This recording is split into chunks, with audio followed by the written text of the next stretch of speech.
dan kita ingin meningkat iman kita. Perintah ibadah tolabul ilmi dipanggil dengan iman. Ciri iman tadi amal soleh, gitu kan? Ya kan? Perintah saum yang dipanggil amanu atau allazina amanu. Iman, tidak anas. Ya ayyuhallazina amanu kutiba alaikumusiyam, iman. Betul? Iya.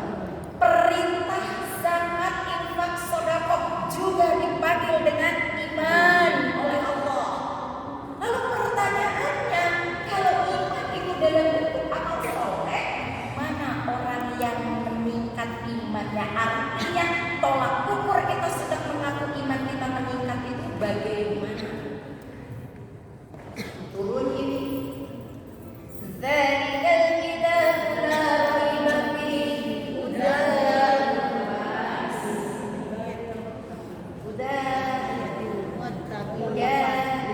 Dalil mutakin. Dzalikal kitabu la raiba fihi hudan petunjuk. Awas fokus. Bisik baru sampai pada baca tapi tidak paham bagaimana posisi ayat ini diturunkan oleh Allah. Bisik hanya hafal ayat-ayat ini dibaca ketika zikir pagi dan sore saja.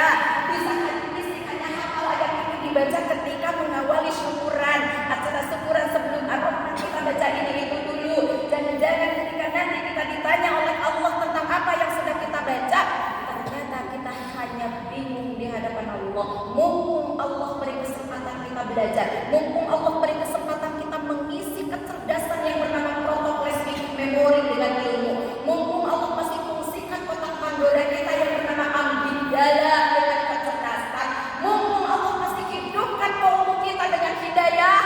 Yuk khusus belajar hari ini supaya kita pulang siap untuk menjadi manusia-manusia yang disebut oleh Allah dengan husnul khotimah. Amin. Dan cukup amin kudu paham lah. Ya amin ayo paham. Udah. Apa itu udah? Petunjuk. Awas fokus. Awas fokus. Apa itu udah? Petunjuk. Dalil mutakin. Petunjuk. Terjemah. Awas, fokus. Jangan saya tidak akan nanya karena akan liar bacaan anak, jawaban anak. Udah teh ini. Apa itu udah? Diterjemahkan dalam terjemah Quran Departemen Agama dan Quran yang lain itu diartikan petunjuk. Sebenarnya apa makna Buddha turunkan Imam Muslim mengatakan dalam hadisnya nomor 1438. Kata Imam Muslim, yang dimaksud dengan Buddha, yang dimaksud dengan petunjuk adalah kesadaran untuk mengakui akan adanya perintah Allah, lalu dia simpan untuk dijadikan perubahan bagi setiap perilakunya. Tadina tukang bohong, nuga sudah sadar saya tidak boleh ini karena Allah melarang. Tadina tusuun li, akulah paling hebat, sudah dapat ini mah sadar bukan aku yang paling hebat. Tadina ini dan itu sadar, kenapa bukan ini yang Allah perintahkan? Karena demi Allah, Allah menurunkan perintah, Allah menurunkan kewajiban. Salat misalnya, saum misalnya, ibadah makhluk, wair makhluk, kaku minallah, kaku minanas. Bukan karena Allah butuh ibadah kita, demi Allah. Para Rasul ibadahnya jauh lebih baik, karena malaikat tidak pernah maksiat kepada Allah. Lalu apa yang Allah butuhkan dari kita? Sehingga Allah menurunkan perintah ibadah. Lalu kita mengakui bahwa kita bisa membedakan dengan Buddha ini. Apa kata Allah? Karena aku hanya ingin kalian bahagia. Aku hanya ingin kalian itu merasakan kebahagiaan. Kau jadi makhluk harus bahagia. Jadi istri-istri yang bahagia. Jadi ibu-ibu yang bahagia. Jadi nenek-nenek yang bahagia. Jadi pegawai-pegawai yang bahagia. Jadi bagian peta sosial masyarakat yang bahagia. Jadi guru-guru yang bahagia. Jadi dokter-dokter yang bahagia. Jadi ekonom-ekonom yang bahagia. Maka ketika aku punya iman, merasa ngerti hidayah, belum merasa bahagia, ada yang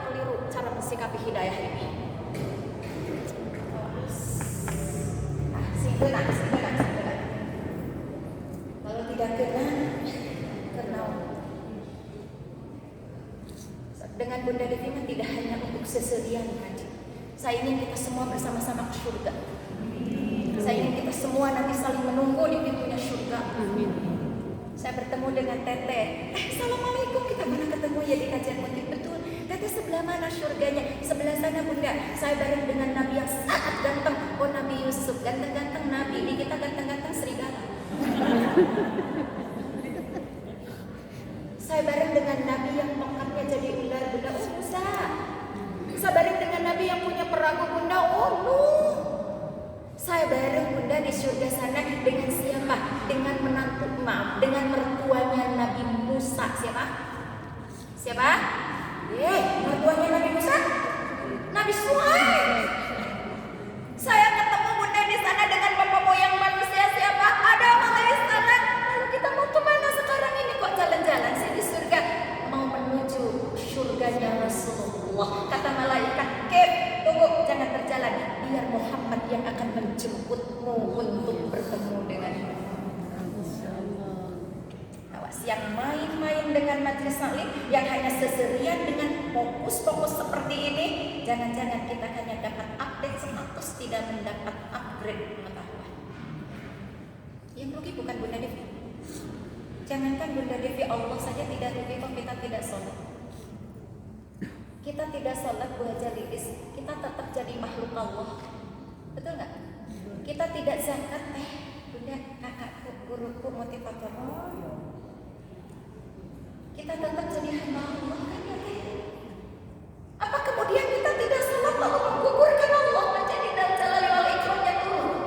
Apa kemudian kita zakat Allah berganti menjadi Allah yang mu'min?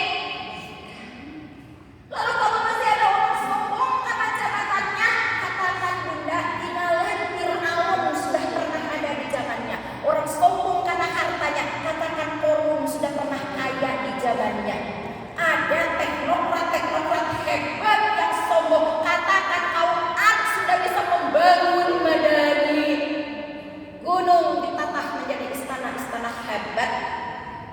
Sombong karena kita pengembus keburukan, kompor bagi lingkungan kaum perempuan. Ketinggalan karena istri Abu Lahab pernah menjadi peran itu. Lalu kau mau sombong apa sekarang di sisi Allah? Kamu sombong apa? Sombong seragam.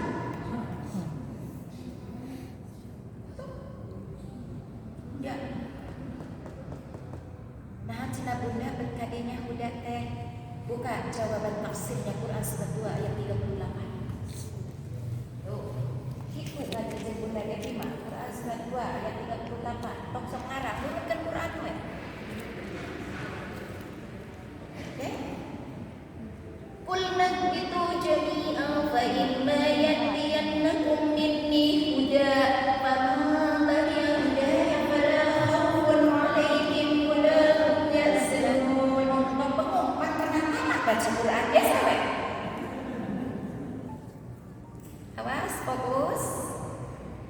Hanya ada dua makhluk yang diturunkan oleh Allah ke muka bumi ini. Hanya ada dua makhluk yang diturunkan oleh Allah ke muka bumi ini. Satu, manusia, diwakili oleh saat itu oleh Adam dan Hawa. Yang kedua, iblis. Hanya dua makhluk yang diturunkan oleh Allah ke muka bumi ini. Malaikat tidak diturunkan wajaris. Sebab itu kalau ada di antara kita yang mengaku istri menuntut suaminya sempurna, nikahlah dengan malaikat. Selesai. Mau ada persoalan mau nikah dengan malaikat. Kalau ibu lihat suami saya kan ada kekurangan, kadang nanti alhamdulillah bukan malaikat. Selesai. Setuju? Setuju? Bilang Bu, ayah, aku terima kekurangan ayah, kan ayah bukan malaikat ya. Tapi ayah kebede amat kan ayah bukan suka. Bodoh ini sudah diangkat, katanya kecret. Ayah bukan setan, dalam besar loba amat ayah. Ya. Jadi Bu, bentar saya loncat dikit ya, loncat dikit sebagai pemahaman. Ibu, kalau ada orang mengajak kita berbuat kebaikan apapun, apakah itu ke majelis salim, apakah itu sodako, apa pokoknya kebaikan aja. Hablum minallah, hablum minannas. Demi Allah, ibu harus masuk pada ranah, ibu harus berpikir pada satu pengakuan yang didengar oleh ibu, bukan kata orang itu, tapi Allah yang mengajak ibu berbuat baik. Hanya Allah sedang memilih dia. Kata suaminya, ayah, ibu baca Quran, aku hayo baca Quran, ayah bosan detik diajar Quran teh. Jangan-jangan suara itu suara Allah, bukan suara suami kita. Suami kita bilang, Bun, besok ayah dapat tender, gede loh Bun. Tapi ya nanda tangannya kan tidak dekat orang-orang muslim Bun. Yang muslim hanya 2, ayah dan nanti yang nganter. Boleh dong Bunda nggak dihijab? Perempuan yang ini akan jawab, ayah, semua yang Allah turunkan itu bukan atas perintah manusia ya. Yang Allah turunkan itu ya, itu keinginan Allah supaya kita bahagia, supaya kita mulia, supaya kita tetap menjadi hamba Allah yang Allah pantas dimasukkan ke dalam surga. Kalau boleh Bunda mengajak ayah ke surga, izinkan Bunda pakai hijab. Yuk kita bareng datang ke hotel itu untuk tanda tangan, supaya ayah terhormat di mana orang-orang lain tidak melihat aurat Bunda, hanya ayah yang menjadi milik aku. Aduh, indahnya jika begitu. Ayah begitu. Ayah. Demi Allah. Tangan orang beriman yang dipakai takiat tidak akan dia tunjuk muka orang lain. Tangan orang beriman, mulut orang beriman yang dipakai untuk membaca ayat-ayat Al-Quran tidak akan keluar kalimat-kalimat kotor, kalimat-kalimat indah, kalimat-kalimat gamreng, kalimat-kalimat yang asmun. Sayang, karena semua akan dipertanggungjawabkan di hadapan Allah. Hanya 2 di makhluk yang diturunkan ke muka bumi, 1 manusia. Kata Allah, kamu turun bawa iman, dia tak membawa iman mah. Tapi dia turun bawa nafsu. Iman dalam Al-Quran ditulis dengan bahasa takwa, ya. 115 kali Allah menyebut kalimat takwa. Nafsu juga oleh Allah disebut 115 kali di dalam Al-Quran.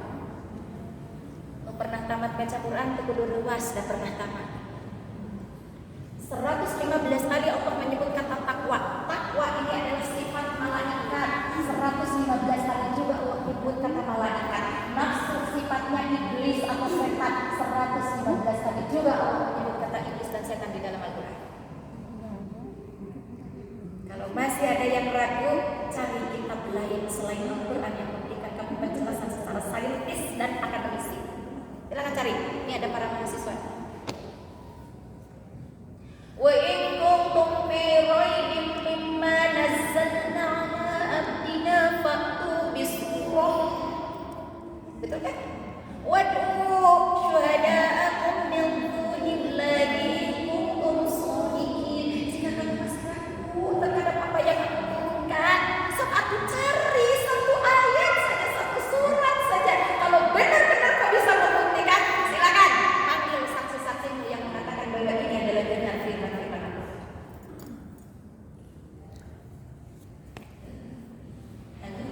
Halo. Tahan ambulannya. Kenapa makan bersama?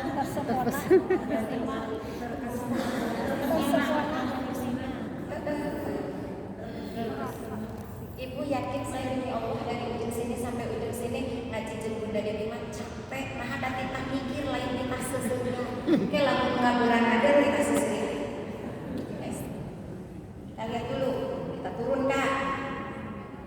2 makhluk ini, boleh catat rumusan-rumusannya tadi sudah? Dihapus di Bunda Dewi, jangan dihapus di otak ibu ya. 1, ciri orang iman itu bagaimana? Bagaimana? Ciri orang iman bagaimana?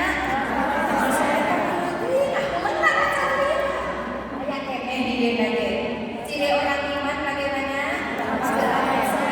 Rumusannya Quran surat 103. Kemudian amal soleh itu pun dibawa sampai nanti di akhirat masuk surga pun tetap Allah menyebut amal solehnya. Quran surat 2 ayat 25. Ya, dia mah kalau Al-Baqarah atau mau dibahas lagi cari jauh bahwa kamu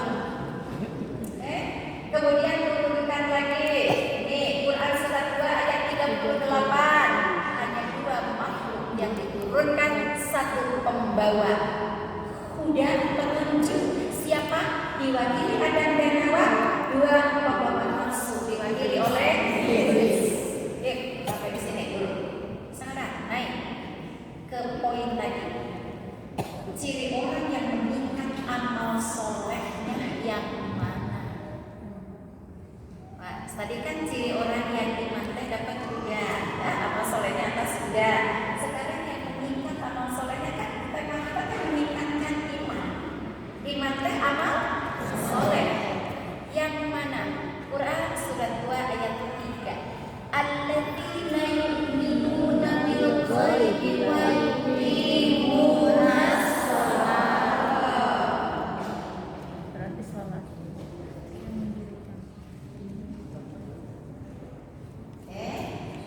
Wa yuqimunas shalah. Jadi dari sini memang alladzina yu'minuna bil ghaibi, ya, enggak usah saya tulis, enggak usah Bunda tulis, karena Bunda kalau tulis menghina baca terlibat can pernah tamat baca Quran. Ya, takut disangka menghina. Gue kalau ditulis lengkap teh baca can tamat baca Quran. Ya, baca ini ya. Jadi enggak usah ditulis di sini. Alladzina yu'minuna bil ghaibi wa yuqimunas shalah. Allah Rabb, saya akan buktikan keimanan saya walaupun saya tidak melihat engkau, walaupun saya tidak tahu bentuk engkau seperti apa, walaupun saya tidak tahu di mana engkau, karena engkau tidak patut untuk saya pikirkan secara jasmaniah, tapi zatmu yang harus saya pikirkan. Tafakkaru fi dzatillahi, tafakkaru fi khalqillah wa la tafakkaru fi dzatillah. Jangan berpikir tentang zatnya Allah itu wujudnya bagaimana, tapi berpikirlah tentang penciptaannya, bahwa Allah itu ada, bahwa Allah itu hadir, bahwa Allah itu dekat. Katanya yang muda, lah salah awas ya. Muda ya, muda kan? Muda? Alhamdulillah. Apa ciri Teteh bisa merasakan Allah itu hadir? Untuk ilmu buat yang lain. Ya. Saya milih ketua-ketua majelis santri. Mualanya anggota. Tolak ukurna lamun ketua na bisa anggotana hebat. Lamun ketua na teu bisa kumaha? Yakin.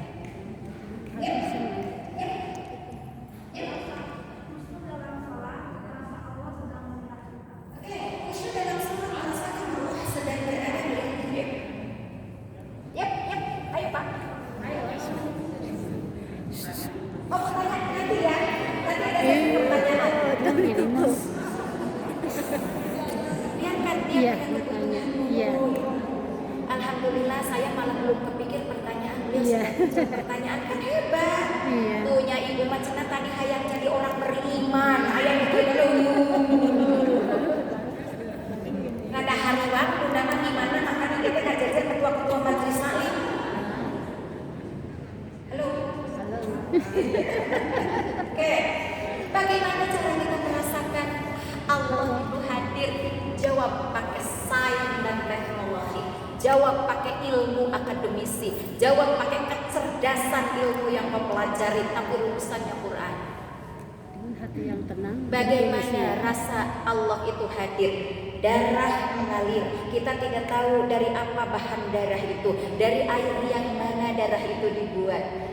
2 liter konon katanya kita minum dalam sekali semalam. 2 liter, tapi sampai hari ini pun kita tidak tahu berapa tetes yang dijadikan air mata, berapa tetes yang dijadikan air liur, berapa tetes yang dijadikan keringat, berapa tetes yang disimpan di kantong kemih untuk sesuatu yang dibuang membawa virus-virus dari makanan, berapa tetes yang disterilkan kemudian disimpan pada satu tempat yang bernama klorin mungkin dalam diri perempuan namanya ovum, dalam diri laki-laki namanya spermatozoid yang rumusannya XXXY, Y1, X1, Y2,